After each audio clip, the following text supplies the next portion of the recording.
7.91 miles, 8 minutes, 9 seconds per mile, 141 beats per minute today. Feeling really good out there, feeling really strong still, which is a good sign. It was a little bit strange conditions to be running out there. It was very foggy, kind of like as wet as things could get without it actually raining in Chicago. It was one of those low but quick moving fogs that was just like hugging the ground. Really strange. I think something that doesn't come out in any of the images that I have, except for maybe one clip that I had, is just how many people were out there. And so I'm trying not to talk too much about everything that's going on in the world. It's kind of hard not to because it's on everyone's mind. But recently, overnight, or at least overnight for me, California announced a statewide lockdown, all the people, and I just can't help but thinking about all the news footage that I've been seeing of runners running along the wharf in San Francisco. It's California, springtime, beautiful time to run, but there was just tons of runners out there. And I can't help but think about that, and I can't help but compare that to Chicago, where over the past week or so, I've seen more people out on the paths during weekdays than I think I've ever seen. I mean, I see that many people out in like the height of summer when everyone's marathon training, people are triathlon training, just getting out there for summer activity, and there's tourists in town and people are on summer vacation, like that kind of thing. Outside of that, like for this time of year, to see that many people out on the lakefront path has just been really eerie, especially with today's weather and the fog. Like as you could see, like groups of people running, not that they were grouped, but lots of people ahead of me and behind me. It just seemed like weird zombies, like lurking in the dark kind of thing. My imagination definitely started to run a little bit wild out there today, but people are out there. It looks like they're having fun, a good time running. I know I had a great time running out there. I'm worried that those days are numbered. At least they're going to be for a little while. I know that's happening to a lot of you guys already, and you guys are already living through that. I hope that if for those of you who are experiencing it now, that it's a big inconvenience for a short time, and if it happens to us here, that it's the same thing, a big inconvenience for a short time for maximum impact in a good way. So that's kind of what I'm hoping for. In the meantime, other than that, kind of life is as usual here. I'll give you a little bit of a life update. I'll do the channel update first. We've been doing more live streams. That's been a bunch of fun. I had Ed Bud on the live stream, and that was fun in the morning. And then in the afternoon, I had Andy, FOD runner, on the live stream as well. So it was good to talk to him. Both of those guys, Ed Bud and he and his wife, are pregnant. So I'm so concerned for them, so happy for them, but I'm concerned for them because they've got a little one on the way. And then Andy, he and his family, they just have a newborn in the house. So I'm so worried about them as well, but so happy for them in this crazy time. But it was great to talk to them, and it's just great to connect. You know, we talked, each of the conversations, we talked about everything that's going on, but it's nice to kind of just like meet up with a friend and kind of, even though I've never met either of them in person, but just to meet up with a friend and kind of forget about things for about a half an hour. So that was fun. I've got more live streams planned. I've been very busy trying to amass and arrange and schedule a whole bunch of people for you guys to just enjoy conversations with, ask questions to. The pattern that I've noticed is I'll start the live stream, a bunch of people will jump in, and there'll be a lot of people like checking in from where they're from, which I love that part. That's my favorite. And then lots of questions. And then when the guest comes in, everything kind of quiets down. I'm going to chalk that up to you guys being interested in the conversation that you're listening to, but I also don't want you guys to be scared of like asking questions and taking part and being a part of that conversation as well, because I think that's fun for me, it's fun for the friend that I have on, and I think hopefully it's fun for you guys too. So that's been a lot of fun. Someone had mentioned on Twitter that they were like, is there another way to watch it other than Instagram, because they don't have an Instagram account? To that, I will say, I thought I might try to do one on Twitter, maybe put one over there for a little bit. But I don't know that you can live stream on Twitter anymore. I think that was a thing a while ago. I don't think it's a thing anymore. I don't know that it is. I don't know how to do it. Anyway, but I would mainly say now, get an Instagram account. It's a great time to do that. In a time of social distancing, social media is a friend, I think, and not so much the foe that it once was vilified to be. The reason why I really like having these things, the live streams on Instagram, is because one, again, I like people are like constantly searching for updates on their phone, and I want a fun update to be there rather than an ominous one.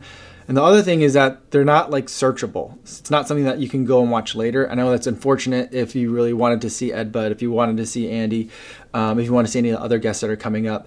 But I think especially now, like where things are changing so fast, I think it's really important to not get caught up in, are things archivable, searchable, findable for later, especially because you're losing a lot of the context of it.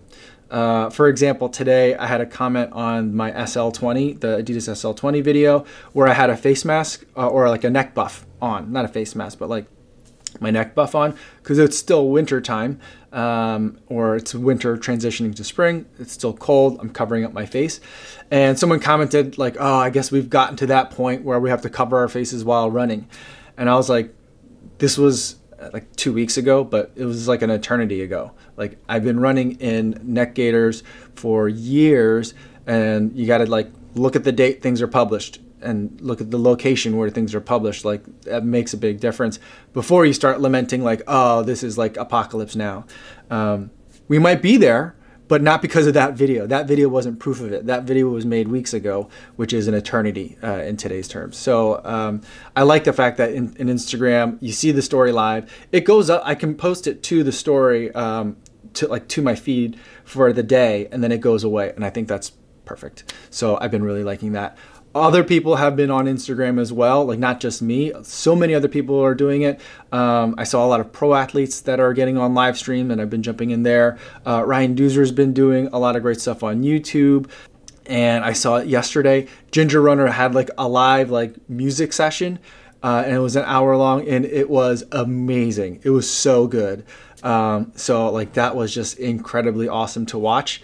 Like he had his like signature style of music, and he was playing around with it and tweaking it, working it, playing it for our enjoyment. And I was just thinking to myself, like in his like narration voice, he could read like the instructions to a box of macaroni and cheese with that music, and it would still make me feel like I need to go out there and find some woods to run in. That was just so cool to watch that. So there's a lot of fun things that are happening now, things that can help you take your mind off of what else is going on and help you connect with like your fellow runners and your fellow people. So that's been great. In terms of the family update, things are, I mean, we're all healthy, which is the best news. In terms of my brother-in-law and my sister-in-law, they were both getting graduate degrees and they were graduating. This spring, those graduations have been canceled, so that's a bummer.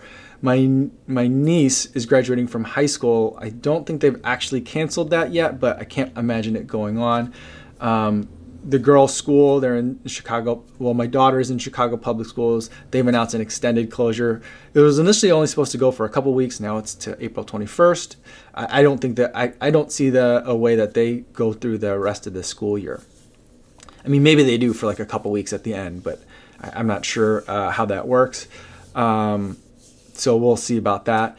My brother-in-law did lose his job. He was a bartender at a local brewery in Iowa, and that place is basically shutting down since they can't be open and they don't serve food. So that was understandable, foreseeable given everything that's going on, but still a bummer nonetheless.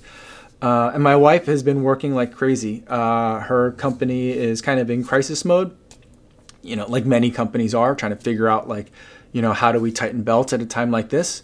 And how tight do you tighten it when you don't know like how far things need to go? So things have been very busy for her. I've been trying to do as much stuff at home. Fortunately, like there's no work for me to do for my work, except for some of my teaching stuff. I do have some work to do there. I've been spending a lot of time reconfiguring syllabuses, which is scintillating work, and kind of figuring out like, what really do I expect to get out of a student in a time like this, when like it's, the best case scenario is that like there's a student just like sitting at home and waiting to watch videos that I make for instruction purposes. But what if they have a loved one that's sick? What if they're sick? So they could get, I have to be realistic, I think, in terms of expectations. So that's been a challenge as well.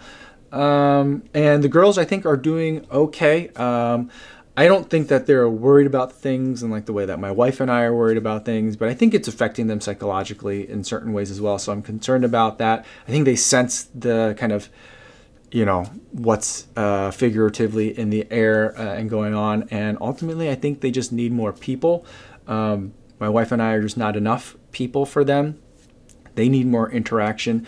So I think I'm going to plan more like FaceTime and like do the same thing that I'm doing with you guys, but I have to have that much level of energy and commitment to making sure they're still staying sane and socially connected and feeling loved and supported. So that's something that I haven't really thought of as much. I've been worrying about like, are they doing like, we have little activity books for them to do, worksheets, am I reading to them, that kind of thing. But I think I need to work on some of their social interacting to make sure that they're still like mentally, psychologically feeling good and feeling supported and feeling connected to their family still.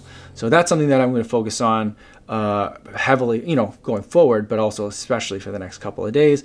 We're heading into the weekend. Not that weekends really matter much anymore. I mean, what's a weekend when you're not going anywhere ever? But something that I'm going to focus on. I suspect some big things are going to start changing very quickly in the next couple of days. But for everyone that's out there experiencing kind of the same things or has been experiencing them, we'll get through it all. We're going to get through it all by staying together as a pack. When we kind of withdraw too much, I think that's going to isolate us in ways that are not beneficial. And so I want to stay connected with everyone here. I'll be here on YouTube. I'll be on Instagram. I'm in Twitter as well, but I usually use that mainly for just communications and responding to things. But I'll be putting stuff out in YouTube and Instagram, and I want to stay connected to you guys. And I want my family to stay connected to my family. And so I think that's the way that we really get through this, in addition to all the other things that you guys are hearing about all the time. Social distancing, don't be a spreader, good hygiene, those kinds of things. And take care of each other out there, everybody. Don't forget, there is a charity runner of the week, Dominic Emery. He's going to be running the London Marathon in October. At least that's what it's scheduled at this point. And he's going to be raising money for the Essex Disabled Children. So check out that link below down in the description if you'd like to learn more. That's all I have for today, everybody. Be safe, be healthy out there, and I will see you guys tomorrow. Yo, what's going on?